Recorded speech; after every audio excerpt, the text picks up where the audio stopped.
Recap. ஹாலிடேஸோட கடைசி நாளில் தான் ஹாரி ரானையும் ஹெர்மைனியும் மீட் பண்ணறான். அவங்க புக்ஸ் எல்லாம் வாங்கிட்டாங்க. ஹெர்மைனி நிறைய புக்ஸ் வாங்கியிருந்தா, ஏன்னா அவன் நிறைய எக்ஸ்ட்ரா சப்ஜெக்ட்ஸ் எடுக்கிறா. ரானோட ரேட்டான ஸ்கேபர்ஸ் ரொம்பவே மெலிஞ்சு போய் இருந்தது. அதனால் அதுக்கு மருந்து வாங்குறதுக்கும் ஹெர்மைனி புதுசாக ஒரு அவுல் வாங்குறதுக்கும் அவங்க எல்லாரும் அங்கே இருந்த ஒரு பெட் ஷாப்புக்கு போகிறாங்க. அங்கே ரான் ஸ்கேபர்ஸ்க்கு ஒரு ரேட் டானிக் வாங்குறான். ஹெர்மைனி அவளுக்கு பதிலாக ஒரு பூனையை வாங்குறா.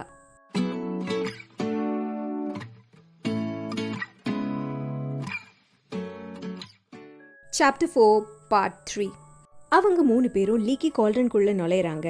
அங்கே மிஸ்டர் வீஸ்லி அங்கே இருந்த பாரில் உட்காந்து டெய்லி ப்ராஃபிட்டை வாசிக்கிட்டு இருந்தாரு. அவங்க உள்ளே நுழைஞ்சதும் அவர் நிமிர்ந்து பார்த்துட்டு, ஹாரி நீ எப்படி இருக்க அப்படின்னு அவர் கேட்குறாரு. நல்லா இருக்கேன் அப்படின்னு ஹாரி சொல்கிறான். ரானும் ஹெர்மைனியும் மிஸ்டர் வீஸ்லியோட சேர்ந்து அங்கே உட்காராங்க. மிஸ்டர் வீஸ்லி அவரோட பேப்பரை மடித்து டேபிள் மேலே வைக்கிறாரு. ஹாரி அதை பார்க்குறான். அதில் மேலே சீரியஸ் பிளாக்கோட பிக்சர் இருந்தது. அவரை இன்னும் பிடிக்கலையா அப்படின்னு ஹாரி கேட்குறான். இல்லை, எங்கள் எல்லாத்தையும் எங்களோட ரெகுலர் ஜாப்ஸில் இருந்து ரிலீவ் பண்ணிவிட்டு பிளாக்கை பிடிக்கிற வேலையில் விட்டுருக்காங்க. இருந்தாலும் எந்த லக்கும் இல்லை அப்படின்னு அவர் சொல்கிறாரு. நாங்கள் அவரை பிடிச்சா எங்களுக்கு ரிவார்ட் கிடைக்குமா, கொஞ்சம் எக்ஸ்ட்ரா காசு கிடைச்சா அப்படின்னு ரான் சொல்லிக்கிட்டு இருக்கான். ரெடிகுலஸாக பேசாத ரான். பிளாக்கை ஒரு 13 இயர் விசார்டாலெல்லாம் பிடிக்க முடியாது. அஸ்கபன் காட்ஸ் தான் அவனை பிடிப்பாங்க. என்னோட வார்த்தையை மட்டும் மார்க் பண்ணி வச்சுக்கோ அப்படின்னு அவர் சொல்கிறாரு. இந்த நேரத்தில் மிஸ்ஸஸ் வீஸ்லி உள்ளே வராங்க. அவங்களோட கை ஃபுல்லாக ஷாப்பிங் பேக்ஸாக இருக்குது. அவங்களுக்கு பின்னாடி ட்வின்ஸ் வராங்க, ஃப்ரெட்டும் ஜார்ஜும். அவங்களுக்கு பின்னாடி பர்சி வரான். புதுசாக ஹெட் பாயாக எலெக்ட் ஆகிருக்கான். அதுக்கப்புறம் வீஸ்லிஸோட யங்கஸ்ட் அப்புறம் ஒரே ஒரு பொண்ணான ஜின்னி வரா.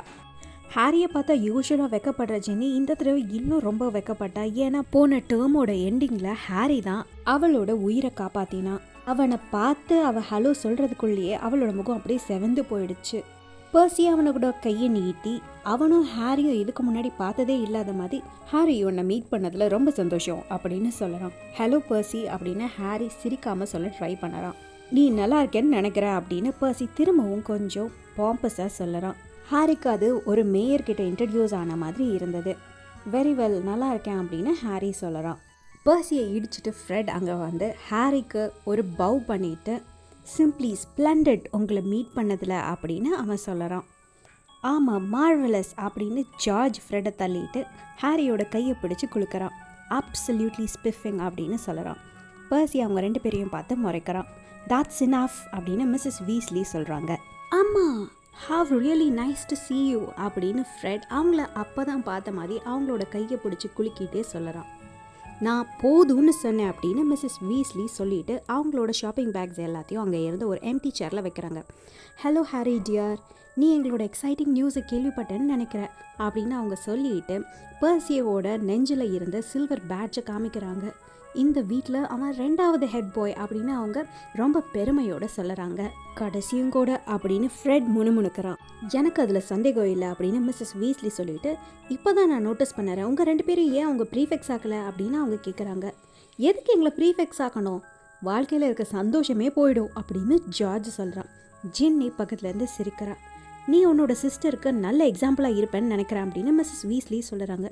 ஜின்னிக்கு மற்ற அண்ணன்கள் இருக்காங்கம்மா, நல்ல எக்ஸாம்பிள் காட்ட அப்படின்னு பர்சி பின்னாடி இருந்து சொல்கிறான். நான் மேலே போய் சேஞ்ச் பண்ண போகிறேன் டின்னருக்கு அப்படின்னு அவன் சொல்லிட்டு மேலே ஏறுறான். ஜார்ஜ் பெருமூச்சு விட்டுட்டு, அவனை நாங்கள் ஒரு பிரமிட்குள்ளே மூடி வைக்க ட்ரை பண்ணணும், ஆனால் அம்மா எங்களை கண்டுபிடிச்சிட்டாங்க அப்படின்னு ஹாரி கிட்ட சொல்லறான். அன்றைக்கி நைட் டின்னர் ரொம்பவே என்ஜாயபிளாக தான் இருந்தது. இன்கீப்பர் டாம் 3 டேபிள்ஸை ஒன்றா போட்டு வச்சுருந்தாங்க. அங்கே 7 வீஸ்லிஸோ ஹாரி ஹெர்மைனியும் அங்கே உட்காந்து 5 டெலிஷியஸ் கோர்சஸை சாப்பிட்டாங்க. அவங்க எல்லாரும் சாக்லேட் புடிங்க சாப்பிட்டுக்கிட்டு இருக்கும்போது, நாளைக்கு கிங்ஸ் கிராஸ்க்கு எப்படி போகிறோம்ப்பா அப்படின்னு ஃப்ரெட் கேட்குறான். மினிஸ்ட்ரி நம்மளுக்கு ஒரு 2 காசு கொடுக்குறாங்க அப்படின்னு மிஸ்டர் வீஸ்லி சொல்கிறாரு. எல்லாரும் அவரை நிமிர்ந்து பார்க்குறாங்க. ஏன் அப்படின்னு பர்ஸ் கியூரியஸாக கேட்குறான். ஏன்னா உன்னால தான் பர்ஸ், அதில் முன்னாடி பானட்ஸில் சின்ன சின்ன ஃப்ளாக்ஸ் இருக்கும், அதில் HB அப்படின்னு போட்டிருக்கோம். HB for humongous big head அப்படின்னு ஃப்ரெட் சொல்லறான். பர்சியையும் மிஸ்ஸஸ் வீஸ்லியும் தவிர எல்லாருமே சிரிச்சிட்டாங்க. மினிஸ்ட்ரியை நம்மளுக்கு காசு கொடுக்குறாங்க ஃபாதர் அப்படின்னு பர்சி திரும்பவும் கேட்குறான். வெல், நம்மளுக்கு கார் எதுவும் இல்லை இப்போது, அதோடு இல்லாமல் நான் அங்கே வேலை செய்கிறனால அவங்க எனக்கு ஒரு ஃபேவராக பண்ணுறாங்க அப்படின்னு மிஸ்டர் வீஸ்லி சொல்கிறாரு. அவரோட வாய்ஸ் கேஷுவலாக தான் இருந்தது. ஆனால் ஹாரியால் அவரோட காதுகள் சிகப்பானதை நோட்டீஸ் பண்ணாமல் இருக்க முடியல.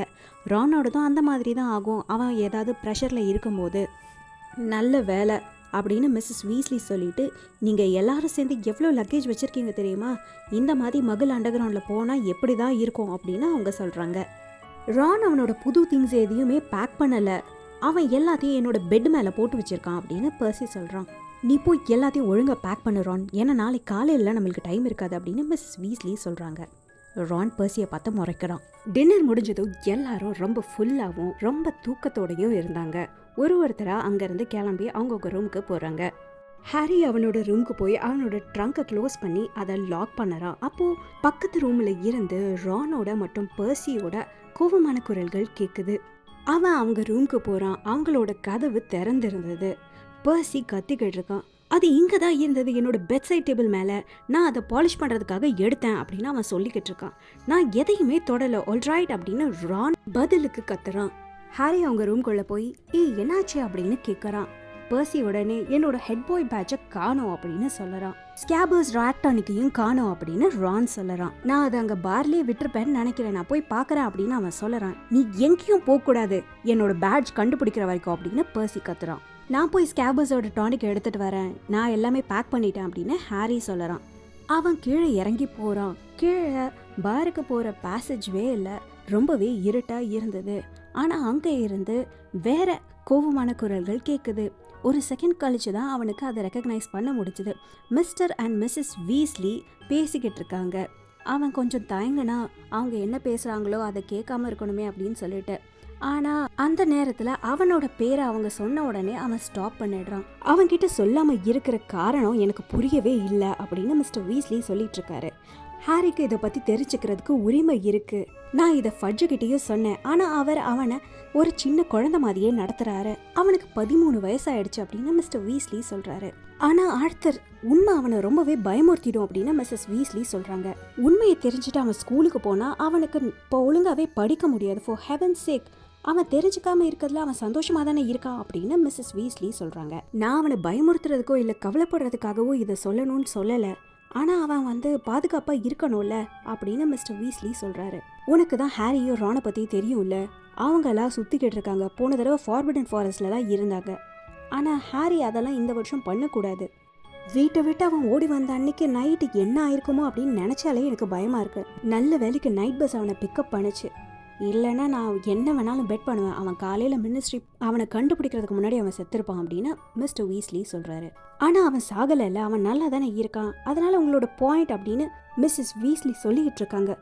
மாலி சீரியஸ் பிளாக்கை பைத்தியக்காரன்னு சொல்லறாங்க.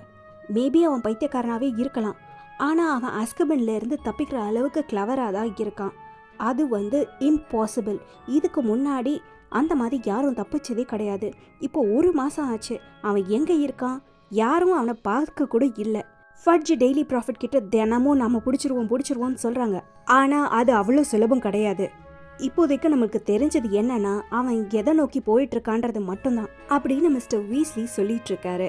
ஆனால் ஹாரி ஹாக்வர்ட்ஸில் சேஃபாக தானே இருப்பான் அப்படின்னு மிஸ்ஸஸ் வீஸ்லி சொல்கிறாங்க. நாம் அஸ்கபனும் சேஃப்னு தான் இவ்வளோ நாளைக்கு நினச்சிட்டு இருந்தோம். ஆனால் பிளாக்கால் அஸ்கபனை விட்டு வெளியே வர முடியும்னா அவனால் கண்டிப்பாக ஹாக்வர்ட்ஸ்குள்ளேயும் போக முடியும் அப்படின்னு மிஸ்டர் வீஸ்லி சொல்கிறாரு. ஆனால் யாருக்கும் ஷியராக தெரியாதுல பிளாக் ஹாரியை நோக்கி தான் வந்துட்டு இருக்கான்னு அப்படின்னு மிஸ்ஸஸ் வீஸ்லி சொல்கிறாங்க. அந்த நேரத்தில் தட்டுன்னு ஒரு சவுண்டு கேட்குது. ஹாரிக்கு ஷியராக தெரிஞ்ச மிஸ்டர் வீஸ்லி அவரோட கையை அந்த டேபிள் மேலே பேங்க் பண்ணியிருப்பான்னு. மாலி உனக்கு எத்தனை தடவை நான் சொல்கிறது, அவங்க அதை ப்ரெஸ்ஸில் ரிப்போர்ட் பண்ணல, ஏன்னா ஃபட்ஜ் அதை சொல்ல வேணான்னு சொல்லிட்டாரு. ஆனால் ஃபட்ஜ் அஸ்கபனுக்கு போன அன்னைக்கு, பிளாக் எஸ்கேப் ஆன அன்னைக்கு ஃபட்ஜ் கிட்ட அஸ்கபன் கார்ட்ஸ் பிளாக் அவனோட தூக்கத்தில் பேசிக்கிட்டு இருந்தான். எப்போவுமே ஒரே வார்த்தைகள் தான், அவன் ஹாக்வர்ட்ஸில் இருக்கான்னு. பிளாக் பைத்தியக்கார மாலி, அவன் ஹாரியை கொல்லணும்னு நினைக்கிறான். என்ன கேட்டேன்னா அவன் ஹாரியை கொன்னா யூனோஹுவை திரும்பவும் பவருக்கு கொண்டு வரலான்னு நினைக்கிறான். ஹாரி யூனோஹுவை நிறுத்தின அன்னைக்கு ராத்திரி பிளாக் எல்லாத்தையுமே இழந்துட்டான். 12 வருஷமா அதையே தான் யோசிச்சிருக்கான் அஸ்கபன்ல இருந்து அப்படின்னு அவர் சொல்றாரு. கொஞ்ச நேரம் அமைதி இருந்தது. வெல் ஆர்த்தர், நீங்கள் எதுவும் சரின்னு நினைக்கிறீங்களோ அதையே செய்யுங்க. ஆனால் நீங்கள் ஒன்றை மறந்துட்டீங்க, ஆல்பஸ் டம்பிள்டோர் ஹாரி ஹாக்வர்ட்ஸில் இருக்கிற வரைக்கும் யாராலையும் அவனை ஹர்ட் பண்ண முடியாது. அவருக்கு இதை பற்றிலாம் தெரியும்ல அப்படின்னு அவங்க கேட்குறாங்க. அஃப்கோர்ஸ் அவருக்கு தெரியும் அஸ்கபன் கார்ட்ஸை அங்கே ஸ்கூல் என்ட்ரன்சஸை கார்ட் பண்ணுறதுக்காக நிறுத்த போகிறோன்றதை கேட்க போயிருந்தோம். அஃப்கோர்ஸ் அவருக்கு அது பிடிக்கல, ஆனால் அக்ரி பண்ணார். ஏன் அவருக்கு பிடிக்கல? டம்பிள்டோருக்கு அஸ்கபன் கார்ட்ஸை பிடிக்காது, எனக்கும் தான். ஆனால் பிளாக் மாதிரியான விசார்டை டீல் பண்ணும்போது இந்த மாதிரி ஆளுங்களோட நம்ம ஜாயின் பண்ணி தான் ஆகணும் அப்படின்னு மிஸ்டர் வீஸ்லி சொல்லிட்டு இருக்காரு. ஆனால் அவங்க ஹாரியை சேவ் பண்ணினா அப்படின்னு மிஸ்ஸஸ் வீஸ்லி ஆரம்பிக்கிறாங்க. அப்படின்னா நான் அவங்கள பற்றி ஒரு வார்த்தை கூட பேச மாட்டேன். ரொம்ப லேட் ஆகிடுச்சு மாலி, நம்ம மேலே போய் தூங்கினா தான் சரியாக இருக்கும் நாளைக்கு போக அப்படின்னு மிஸ்டர் வீஸ்லி சொல்கிறாரு. ஹாரியால் சேர்ஸ் மூவ் ஆகிற சத்தத்தை கேட்க முடியுது. அவன் அங்கே இருந்து மெதுவாக கீழே போகிற பேசேஜுக்கு போகிறான். பார்லர் கதவை திறந்து மிஸ்டர் அண்ட் மிஸ்ஸஸ் வீஸ்லி வெளியே வந்து அவங்க படிக்கட்டில் மேலே ஏறி போகிறாங்க. ஹாரி அவங்களோட பெட்ரூம் கதவு க்ளோஸ் ஆகிற வரைக்கும் வெயிட் பண்ணிவிட்டு அதுக்கப்புறம் மேலே ஏறி அங்கே பார்லருக்குள்ளே போகிறான்.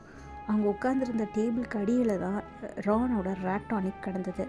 அவன் அதை எடுத்துகிட்டு திரும்பவும் மேலே ஏறுறான். ஃப்ரெட்டும் ஜார்ஜும் படிக்கட்டில் ஒரு இருட்டில் உட்காந்து சிரிச்சுக்கிட்டு இருக்காங்க.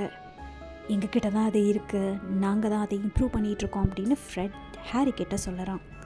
அந்த பேட்ச் இப்போது அதில் பிக் ஹெட் பாய்னு எழுதியிருந்தது. ஹாரி ஃபோர்ஸ்டாக ஒரு சிரிப்பு சிரிச்சுட்டு அங்கேருந்து ரானோட ரூமுக்கு போய் அவனோட ராக்டானிக் கொடுத்துட்டு அவனோட ரூமில் போய் அவனோட பெட்டில் படுத்துக்கிறான். ஸோ சீரியஸ் பிளாக் அவனை தேடி தான் வந்திருக்கான். இது எல்லாத்தையும் எக்ஸ்பிளைன் பண்ணது ஏன் ஃபட்ஜ் அவனை ரொம்ப லீனியண்ட்டாக விட்டுட்டாருன்னு. ஏன்னா அவன் உயிரோடு இருக்கான் அப்படின்னு தெரிஞ்சு ரொம்ப ரிலீவ்டாக இருந்தார். அவர் ஹாரியை டயகனலிலே இருக்கணும்னு சொல்லி ப்ராமிஸ் வாங்கிக்கிட்டாரு. அங்கே நிறைய விசார்ட்ஸ் இருக்கனால அவனை எல்லாரும் பார்த்துப்பாங்க. அதோடு இல்லாமல் நாளைக்கு 2 மினிஸ்ட்ரி காசை வேறு அனுப்பி வைக்கிறாரு. ஸோ அவன் வீஸ்லிஸ் கூட ஸ்டேஷனுக்கு போவான், அவங்க அவனை பார்த்துப்பாங்க. ஹாரி அவனோட பெட்டில் படுத்து கிடக்கான். பக்கத்தில் ரூம்லேருந்து வர்ற சத்தத்தெல்லாம் கேட்டுட்டு அவனுக்கு ஏன் பயம் வரலன்னு அவனுக்கு தெரியல. சீரியஸ் பிளாக் 13 பேரை ஒரே காசால் மர்டர் பண்ணியிருக்காரு. Mr and Mrs Weasley Harry தெரிஞ்சால் ரொம்ப பயந்துருவான்னு நினச்சாங்க. ஆனால் ஹாரி மிஸ்ஸஸ் வீஸ்லி சொன்னதை முழு மனசோட ஒத்துக்கிறான். டம்பிள்டோர் இருக்கிற ஹாக்வர்ட்ஸ் தான் உலகத்திலே சேஃபஸ்டான பிளேஸ் அவனுக்கு. டம்பிள்டோர் தான் வால்டமார்ட் பார்த்து பயந்த ஒரே ஒரு ஆள். ஸோ சீரியஸ் பிளாக்கும் கண்டிப்பாக அவரை பார்த்து பயந்து தான் இருப்பான். அப்புறம் அந்த அஸ்கபன் கார்ட்ஸ் அவங்கள பற்றி எல்லாருமே பயந்து தான் பேசுகிறாங்க. ஸ்கூல் சுற்றிலும் அவங்க இருக்கும்போது பிளாக் ஸ்கூலுக்குள்ளே நுழையிற சான்ஸ் ரொம்பவே கம்மி தான். ஆனால் ஹாரியை ரொம்ப பாதர் பண்ண விஷயம் அவன் இப்போ ஹாக்ஸ்மீட்க்கு போகிற சான்சஸ் 0 ஆகிடுச்சு. யாருமே ஹாரியை அங்கே அனுப்ப போகிறது கிடையாது பிளாக் பிடிபடுற வரைக்கும்.